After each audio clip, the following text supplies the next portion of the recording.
Break के बाद आपका स्वागत है चर्चा में। चर्चा को आगे बढ़ाते हैं शबनम जी, मैं आपके पास आ रही हूँ। देखिए, सीएम योगी आदित्यनाथ का पहले हमने देखा बुलडोजर मॉडल बहुत हिट हुआ, अलग अलग राज्यों में इसकी हमें तस्वीर देखने को मिलने लगी, लेकिन अब लाउड स्पीकर मॉडल जो है वो भी फेमस होता जा रहा है। अब कई राज्य जो है सीएम योगी आदित्यनाथ की इस अपील को, लाउड स्पीकर वाली और निर्देश को अपनाने के लिए आगे बढ़ने लग गए। क्या समझेंगी आप? एक एक करके उत्तर प्रदेश से ऐसी नजीरें जारी हैं जिसको हर कोई मानने पर मजबूर हो रहा है। सिर्फ उत्तर प्रदेश ही नहीं, राज्य भी अलग अलग। देखिए शिवांगी जी, उत्तर प्रदेश के मुख्यमंत्री और सरकार ने एक नजीर पेश किया है कि अगर सरकार की इच्छा शक्ति हो तो विकास की धारा को में तीव्रता लाई जा सकती है। भ्रष्टाचार, आतंकवाद, ये इन सब चीजों को खत्म किया जा सकता है। लेकिन देखिए, इस पैनल पे बैठे सभी साथी एक मत से इसको स्वीकार कर रहे हैं और इसका स्वागत कर रहे हैं, लेकिन कांग्रेस पार्टी आज भी इसको स्वीकार नहीं कर रही। जिस तरीके से बुलडोजर को लेकर कपिल सिब्बल जी ने सुप्रीम कोर्ट में अभी कुछ दिनों पहले ही कहा था कि इसे हटा देना चाहिए, तो सुप्रीम कोर्ट ने कपिल सिब्बल को फटकार लगाया था। इसी तरीके से लाउडस्पीकर को लेकर भी हमारे साथी पैनल पे बैठकर लगातार अपनी नकारात्मक सोच का उद्गार कर रहे हैं। निश्चित तौर पे इन्हें समझना होगा कि ये जनता के नब्ज से दूर जा रहे हैं, जनता के मौलिक अधिकार, संवैधानिक अधिकारों का हनन कर रहे हैं। और जिस लोकतंत्र को बचाने की बात ये अक्सर भारतीय जनता पार्टी की सरकार आने के बाद से करते रहे, आज जनता समझ गई कि लोकतंत्र को उखाड़ फेंकने का काम ये परिवारवाद की राजनीति करने वाले लोग हैं। क्योंकि देखिए, यहाँ बैठे दो धर्म से ताल्लुक रखने वाले फहरत मियां, जो कि बहुत सम्मानित हैं, और साथ साथ हमारे हिंदू महासभा के साथी नितिन चतुर्वेदी जी ने जिस तरीके से अपना पक्ष रखा, और विपक्ष में होते हुए यादव जी ने भी, देवी प्रसाद यादव जी ने भी सहमति प्रदान की। ये बड़ा दिल रखने की बात है। अगर कोई सकारात्मक कदम उठता है जिससे कि देश और प्रदेश का हित होता है तो सरकार के साथ खड़ा होना चाहिए। विपक्ष का मतलब ये नहीं कि हर अच्छे कदम पे भी सरकार की लेग पुलिंग करना, और ये काम लगातार कांग्रेस पार्टी कर रही है, क्योंकि ये केवल सत्ता के मोह में रहते हैं। इन्हें लगता है किसी भी तरीके से सत्ता को लिया जाए। देश हित और प्रदेश हित इनकी प्राथमिकता कभी नहीं रही। नागरिकों की मौलिक अधिकार इनकी प्राथमिकता कभी नहीं रही। नहीं तो 3 तलाक पे कब का ये कानून लाए होते, पर इन्होंने हाशिए पे रखा सभी को। और आज जनता चाहे किसी भी धर्म की है, समझ गई है कि टोपी पहनाना और टीके लगाने से विकास नहीं होता है। विकास भारतीय जनता पार्टी की उत्तर प्रदेश की सरकार जिस तरीके से कर रही है, सौहार्द को रखते हुए, वैसे होता है। आप एक भी हमारी योजना देख लीजिए जिसमें अगर ये योगी आदित्यनाथ जी के पहनावे पे जाकर कहते हैं तो इनसे पूछिए, उस पहनावे वाले योगी ने क्या कभी कहा कि दूसरे पहनावे को हम अपनी योजना का लाभ नहीं देंगे? कभी नहीं। उल्टा उन्होंने मदरसे के आधुनिकीकरण पे चर्चा की। चाहे माननीय योगी आदित्यनाथ जी हो या हमारे प्रधानमंत्री माननीय मोदी जी हो, उन्होंने सबका साथ, सबका विकास, सबके विश्वास के एजेंडे पे चला। लेकिन कांग्रेस पार्टी लगातार एक समुदाय को डराने का काम कर रही है कि भारतीय जनता पार्टी के सरकार में आप सुरक्षित नहीं हो। पर आज वो समुदाय सामने आकर ये कह रहा है हम सुरक्षित हैं, और सरकार ने जो आदेश पारित किया लाउड स्पीकर का, वो सबके हित में है। क्योंकि जहां लाउड स्पीकर लगा रहेगा उसके आसपास में रहने वाले लोगों को बहरेपन का बिल्कुल। और देखिए शबनम जी, मांग बहुत अरसों से चली आ रही है कि शोर जो है वो कम जगह जगह का, इस शोर को कम करने के लिए जगह जगह देखिए आवाजें उठी हैं, लेकिन उसके बाद भी लाउड स्पीकर बजता रहा। लेकिन अब जब इस पर एक बड़ा फैसला, तो उस पर भी राजनीति सही नहीं लगती मुझे। मैं फरत मियां जी के पास चलूंगी। फरत मियां जी, देखिए आपको भी क्या लगता है कि योगी आदित्यनाथ हिंदू मुस्लिम देखकर आदेश देते हैं? क्या आपको लगता है कि बीजेपी यहाँ पर जो है वो इस तरीके का तुष्टीकरण करती है? क्योंकि अभी के जो निर्देश हैं, क्या कभी इस सीएम के निर्देशों से आपको ऐसा लगा, जैसा कि आरोप यावर भी कांग्रेस के बैठे जयकरण वर्मा जी लगा रहे हैं, उनकी वेशभूषा पर सीएम के सवाल खड़े कर रहे हैं?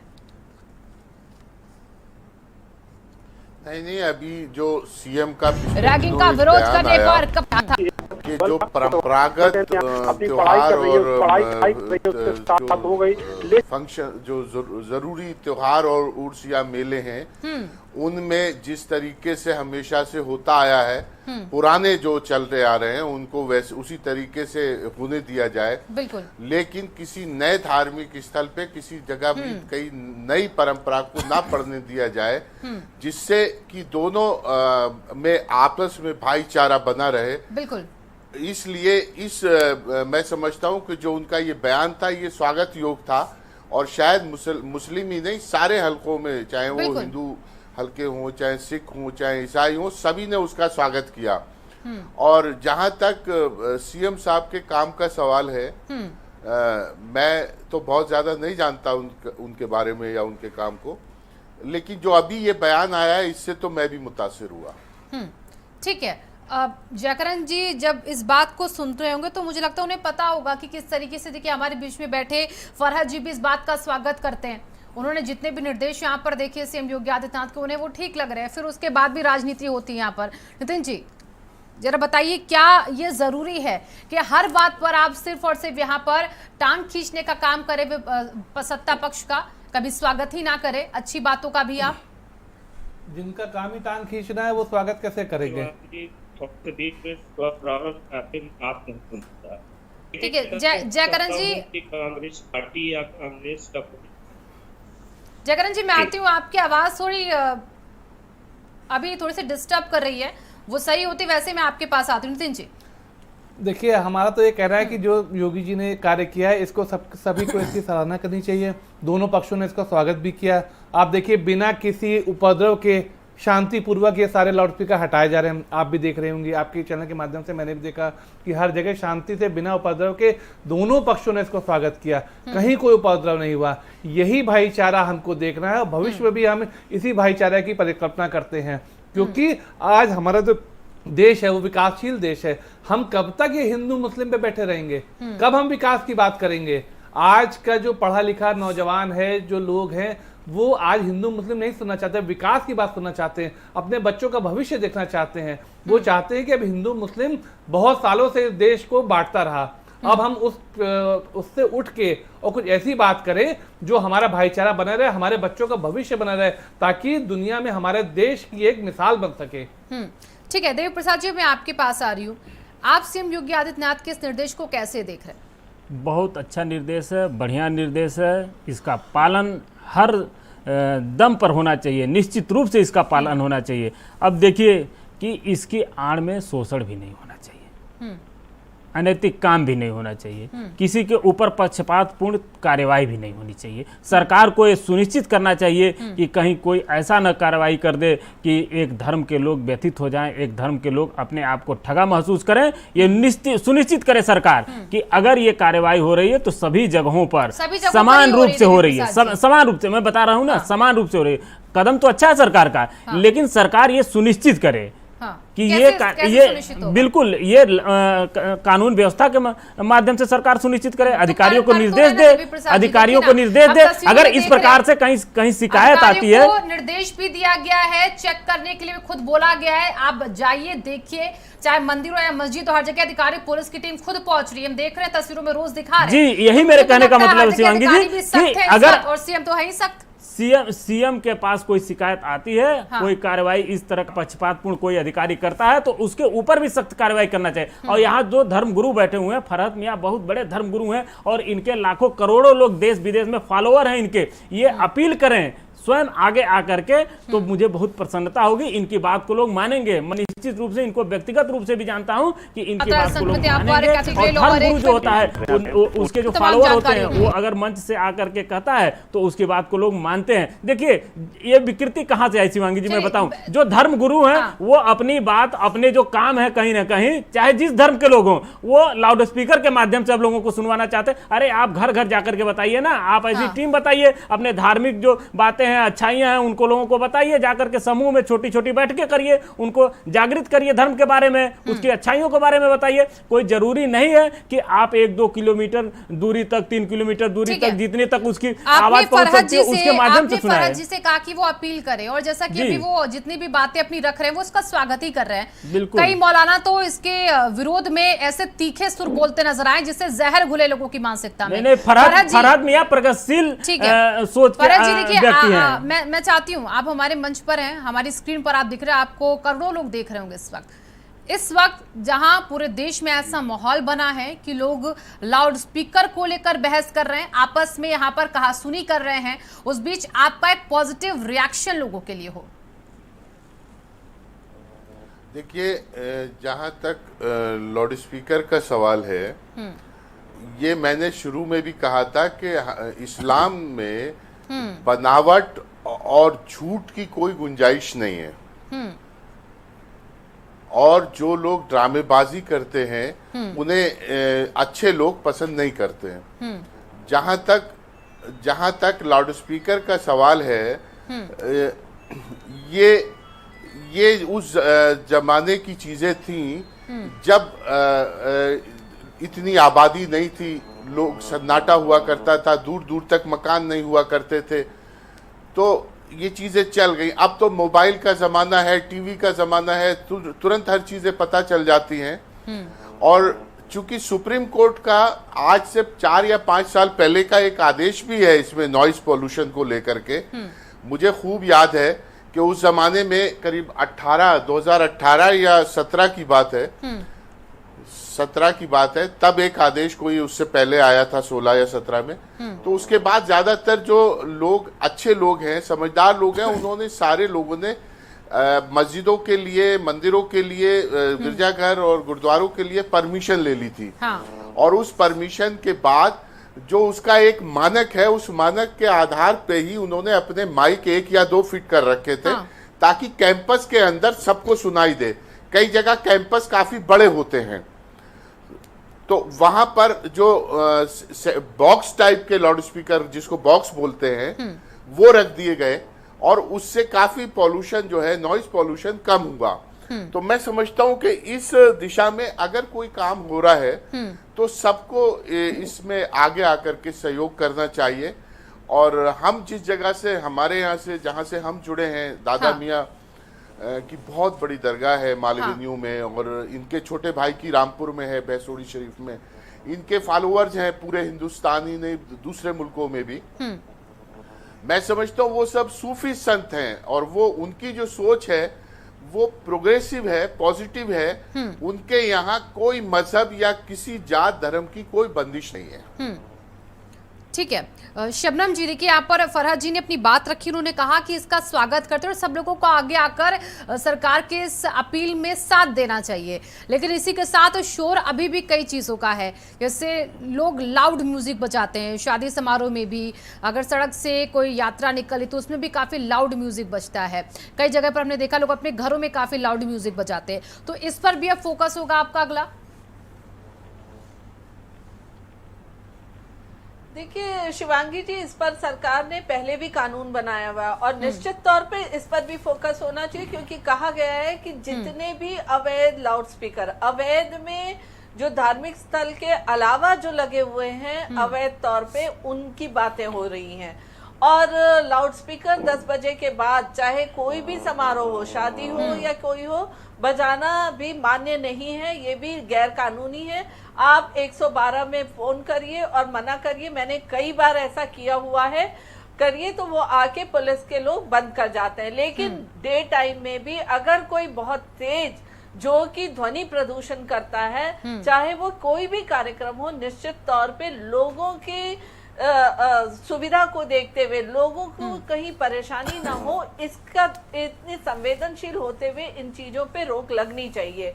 और फरहद मियां ने जिस तरीके से लाउड स्पीकर पे कहा, मैं बार बार शुरुआत में भी मैंने कहा 1860 में लाउड स्पीकर आया था। हाँ। चाहे हिंदू का धर्म हो या मुसलमान का, खबर जबर से योगी आदित्यनाथ का पहले का है। तो धर्म का नाम लेके कोई लाउडस्पीकर बजाए, निश्चित तौर पे वो कहीं ना कहीं गैर कानूनी है, क्योंकि धर्म में कहीं भी ऐसा नहीं, और धर्म हमेशा प्रगतिशील होता है और धर्म गुरुओं को की सोच भी हमेशा प्रगतिशील होनी चाहिए, क्योंकि वो एक समुदाय को रास्ता दिखाते हैं, उन्हें अच्छे और बुरे का ज्ञान दिलाते हैं। तो जिस तरीके से धर्म गुरु बोलते हैं वो समुदाय उस तरीके की सोच रखती है। आज आप देखिए टीवी चैनल में तमाम धर्म गुरु बैठ के रामायण का वाचन करते हैं और तमाम ऐसे ऐसे धार्मिक वाचन। इसी तरीके से मुस्लिम समुदाय में भी इस तरीके की चीजें टीवी चैनल्स के माध्यम से हो सकता है, मोबाइल के माध्यम से हो सकता है, ना कि लाउडस्पीकर के। क्योंकि देखिए लाउडस्पीकर चाहे कीर्तन के लिए हो, भजन के लिए हो या अजान के लिए हो,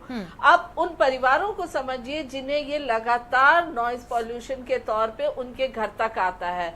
सभी लोग आस्तिक हैं, लेकिन कहीं ना कहीं सबके काम करने का समय, उठने बैठने सोने का समय अलग होता है, किसी के घर बीमारी है। इन सब चीजों के प्रति हर किसी को संवेदनशील होना चाहिए और विशेषकर धर्म गुरुओं को संवेदनशील होना चाहिए। मैं नितिन जी के पास अब चलूंगी। अगर कोई इसके खिलाफत करता है हाँ। तो मेरी एक गुजारिश है शिवांगी जी, जो भी चाहे वो कांग्रेस पार्टी के लोग करें या कोई और जो करें, उनके घर में 2-3 लाउडस्पीकर अगर एक हफ्ते बच जाए तो उन्हें समझ आ जाएगा कि जो लोग प्रताड़ित हो रहे हैं वो आज तक क्यों ना बोल पाए। 17 साल सुप्रीम कोर्ट को ऑर्डर दिए हुए हो गया, इस 17 साल में आज पहली बार कोई सरकार आई है जिसने इसमें संवेदनशीलता। जयकरण जी को शायद शबनम जी आवाज भी हमारी पहुंच नहीं रही है, नेटवर्क इश्यू हो रहा है। जैसे ही वो हमसे कनेक्ट होते हैं मैं आपके सवालों को लेकर उन तक जाती हूँ। जयकरण जी क्या आपको आवाज मिल रही है? ठीक है जयकरण जी, शबनम जी भी कह रही हैं कि आप भी तो रहे ना कई सालों तक, आपने भी सरकार चलाई है, तब आपने इस बात को क्यों नहीं ध्यान में रखा? अब इस पर शोर इतना क्यों मचा रहे हैं? बीजेपी पर आरोप क्यों बढ़ रहे हैं आप? देखिए शिवांगी जी, शबनम जी का जो कहना बार बार है कांग्रेस का वोट उनके सर से नहीं, कांग्रेस का वोट सर से नहीं उतर पा रहा। अभी आप एक बात देखिए कि भारतीय जनता पार्टी और भारतीय जनता पार्टी के नेता, चाहे वो योगी हो चाहे मोदी जी, अभी कल ही मोदी जी ने अपने सर की टोपी कैसे दूसरे पर पहनानी है, अपनी नाकामयाबी को किसी दूसरे पर कैसे बढ़ाया जाता है, कल वो डीजल पेट्रोल के ऊपर बोल करके उन्होंने दर्शा दिया। तो शबनम बहन जो कह रही हैं, मैं उनके लिए कुछ इसलिए नहीं बोलना चाहता कि वो एक पार्टी की प्रवक्ता है तो उनकी मजबूरी है, जिस प्रकार से हम अपनी बात रखते हैं उन्हें भी रखनी चाहिए। क्या जयकरण जी वो आपको वो तो आंकड़ा लेकर पूरा आ गए थे कि महाराष्ट्र में इतना, मुंबई में इतना, जनता के प्रति संवेदनशील पेट्रोल डीजल पर आप बोल रहे हैं, को सराहती हूँ। पेट्रोल डीजल पर माननीय मोदी जी ने जिस प्रकार से सारे मुख्यमंत्रियों या विपक्ष के मुख्यमंत्रियों को दोषी माना, क्या मुख्यमंत्रियों को जवाब देने का मौका उन्होंने दिया? या आज मनमोहन सिंह के सरकार के समय पर जो भी रेट रहा है, आज के स्थिति में देख लीजिए तो क्या उतना जनता को सहूलियत मिल पा रही? नहीं मिल पा रही है। अच्छा, उन्होंने क्या गलत कहा कि आपने वैट नहीं घटाया? मोदी जी ने क्या गलत कहा कि आपने वैट नहीं घटाया आपके राज्यों की सरकारों में? मैं कितना चाहता हूँ महाराष्ट्र का अगर वो जिक्र करते हैं तो फिर बयान भी तो उधर से आते हैं। 100 रुपये बढ़ा करके 5 रुपया घटा करके ये संदेश देना चाहते हैं कि हमने जनता के लिए सब कुछ कर दिया, तो ये नहीं चलेगा। अब इस देखिए मैं एक चीज और कह दूं, आज आप शिवांगी जी, आपकी भी जिम्मेदारी है। शबनम जी मेरी बात सुन लीजिए एक मिनट। आज शिवांगी जी आप लाउड स्पीकर पर चर्चा कर रही हैं, मैं आपके भारत समाचार पर बड़े जिम्मेदारी के साथ कह रहा हूं, कल आपको उत्तर प्रदेश में तलवार और फरसों पर चर्चा करनी पड़ेगी, लाठियों पर चर्चा करनी पड़ेगी। कल आपको ये कहना पड़ेगा कि इस रोड पर उत्तर प्रदेश की सड़कों पर आप कैसे बैठकर जयकरण जी पहले से ये तय कर सकते हैं कि हम कल को चर्चा तलवारों पर फरसों पर करेंगे? ये तो आप बहुत बड़ा स्टेटमेंट दे रहे हैं। आप पहले से कैसे कह सकते कि आगे आने वाले दिन में हम इस पर चर्चा करेंगे? क्या आपने इसको लेकर कोई स्ट्रेटेजी तैयार कर रखी है क्या? जयकरण जी शिवांगी जी इसलिए कह रहे हैं, शिवांगी जी इसलिए कह रहे हैं कि आरएसएस का जो एजेंडा है, संघ के जो विचारधारा है, आज सड़कों पर देखिए संघ के लोग हरी बाजार में, जिस दिन बाजार होती है चक्की चौराहों पर, कस्बों में, उस दिन वो लाठी डंडे और फरसे का प्रदर्शन करते हैं, पैदल मार्च करते हैं। ये किस तरफ इशारा करता है शिवांगी जी? पैदल मार्च तो पुलिस भी करती, लाठी लेकर, तो क्या आप उसको भी गलत कहेंगे? पैदल मार्च तो लाठी लेकर पुलिस भी करती है, पुलिस तो हाथ में अपने गन भी रखती है, तो क्या उस पर चर्चा करने लग जाएंगे? आप वेशभूषा को लेकर बहुत निशाना साधते ना जयकरण जी, आपको योगी आदित्यनाथ के वेशभूषे से यहाँ पर दिक्कत है, आप यहाँ पर तलवार फरसों का जिक्र कर रहे हैं। शबनम जी बताइए, क्या ऐसा माहौल बनेगा उत्तर प्रदेश में कि हम तलवारों पर फरसों पर चर्चा करने लग जाएंगे? शिवांगी जी ठीक है, जयकरण जी आपकी बात का जवाब दे दी शबनम जी। शिवांगी जी देखिए, नहीं शिवांगी जी मेरा एक बात पूरी हो जाए। ठीक है, आप ठीक है शबनम जी सुन लीजिए उनकी पूरी बात। कांग्रेस या विपक्षी बोलिए जयकरण जी, अपनी बात को कंप्लीट कीजिए जरा। शिवांगी जी मैं कह रहा था कि पुलिस जब लाठी डंडे लेकर के रोड पर चलती है तो एक माहौल बनाना चाहती है, वो लोगों के अंदर एक भय पैदा करनी चाहते हैं ताकि शांत व्यवस्था बनी रहे। आरएसएस किस स्तर से, किस हैसियत से वो सड़कों पर के लाठी डंडा फरसे का प्रदर्शन करती है? जिस तस्वीर का जिक्र कर रहे हैं शबनम जी, उस तस्वीर के बारे में जरा बताइए कि कहाँ, वैसे आपने देखा जो भी है क्लियर होकर उसको सामने रखिए जयकरण जी, कहाँ पर आरएसएस लाठी लेकर डंडे लेकर लोगों को डरा रही है? कहाँ पर नहीं शिवांगी जी, इसका साक्षात मैं अयोध्या का रहने वाला हूँ। हमारे यहाँ आरडी इंटर कॉलेज से लेकर के सुचित्रागंज नहर बाजार तक पूरे में लोगों ने पैदल मार्च किया। जहां भी आज संघ का एक बैठक होती है, बैठक के बाद उनका एक रोड पैदल मार्च होता, उस पैदल मार्च में लाठी डंडे और तलवार की नुमाइश की जाती है। मैं पूछना चाहता हूँ किस कानून के तहत और किस अधिकार के तहत लेकर मार्च करना? शबनम जी ये सब आप करवाते हैं क्या भाई? बीजेपी के राज में ये सब करवाते हैं क्या? और आरएसएस पर भी आरोप मढ़े जा रहे हैं यहाँ पर जयकरण जी की तरफ से। शिवांगी जी, जयकरण जी और इनके तमाम नेता बगैर सबूतों के, बगैर तथ्यों के अनर्गल आरोप लगाने की आदत बन गई है। 70 साल में एक भी ऐसी घटना बता दीजिए कि आरएसएस के माध्यम से दंगा फसाद या बॉम्ब ब्लास्ट हुआ हो। पर अगर इनकी सरकार जब थी तो आप समझ जाइए उत्तर प्रदेश क्या कोई प्रदेश ऐसा नहीं हो जहां बॉम्ब ब्लास्ट नहीं होता था, जहां दंगे नहीं होते थे। हिंदू मुसलमान, हिंदू सिख के दंगे कराकर ये राजनीतिक रोटी सेकते थे। दंगे में किसी एक समुदाय के लोग पीड़ित नहीं होते। अगर हिंदू मुस्लिम दंगा होता है तो मुसलमान बच्चे भी पीड़ित होते हैं और हिंदू भी होते हैं। मुस्लिम सिख, हिंदू सिख होता है तो हिंदू भी होते हैं और सिख भी होते हैं। इन्होंने तोड़ो और राज करो की राजनीति की और संघ पर बार बार ये आरोप लगाया। 26/11 पे भी इनके दिग्विजय सिंह ने आरोप लगाया था कि कसाब नहीं, ये तो संघ ने किया था। और आज भी वो 2-3 दिन पहले एक घटना में कह रहे थे कि पत्थर फेंकने का काम गरीब मुसलमानों को पैसा देके कराते। तो ये जानबूझ के सांप्रदायिकता फैलाना चाहते हैं, ये सौहार्द के माहौल को बिगाड़ने के लिए इस तरीके की टिप्पणी करते हैं, इस तरीके का बयान करते हैं। इन्हें फुटी आंख नहीं समा रही कि किस तरीके से एक भी दंगा उत्तर प्रदेश में नहीं होता है, सौहार्द बना रहता है। कोई भी त्योहार में कोई भी पीड़ित नहीं होता है। हर कोई अपना त्योहार अपनी मर्जी से, अपने तरीके से, शांतिपूर्ण तरीके से मनाते हैं। चुनाव शांतिपूर्ण तरीके से होता है, कुंभ शांतिपूर्ण तरीके से होता है। ये कहीं ना कहीं इन्हें अच्छा नहीं लग रहा, तो ये अपनी नकारात्मक सोच को उगल रहे हैं। इन्हें ये सोचना चाहिए कि इनकी हर एक सोच को जनता समझ चुकी है, इसलिए आज इनकी राजनीतिक जमीन भी खिसक चुकी है। ठीक है नितिन जी, आप बहुत देर से कुछ कहना चाह रहे थे और आपने सुना भी जयकरण जी की बातों को कि किस तरीके की बयानबाजी कर रहे हैं। वो कह रहे हैं हम तलवारों पर, फरसों पर चर्चा करेंगे। आप पहली बात तो ये कि जयकरण जी को मैं बताना चाहता हूँ कि आज हम लाउड स्पीकर पे बहस कर रहे हैं, पेट्रोल डीजल पे नहीं। और अगर पेट्रोल डीजल पे आपको आपत्ति हो रही है तो अपने राज्यों से कहिए वैट घटा दें, पहली बात। दूसरी बात, जो 1984 के दंगे हुए वो आरएसएस ने किए थे। जो कश्मीर में हुआ वो आरएसएस ने किया था। जो 26/11 का हुआ वो आरएसएस ने किया था। और आपको कितने बताऊं, एक मस्जिद बता दीजिए जो आरएसएस से तोड़ी हो, और कितने मंदिर में बता दूं जो तोड़े गए इस देश में आपकी सरकार के रहते हुए। आपकी सरकार घोटाले की सरकार, सिर्फ और सिर्फ घोटाला किया आप लोगों ने। 70 साल तुष्टिकरण की राजनीति की, बनारस का नाम आपने नहीं सुना और आपने कुछ नहीं किया। आज जनता आपका रूप जान गई, यही उसने 100% आपको नकार दिया। और आप बताते हैं कि हम कोई एजेंडा नहीं है, क्या किया कोई नीति, कोई विचार नहीं है। आपके पास कितने आज भी हैं? एक विवरण दीजिए मुझे, मैं आपके 50 विवरण देता हूँ जो आपने किए।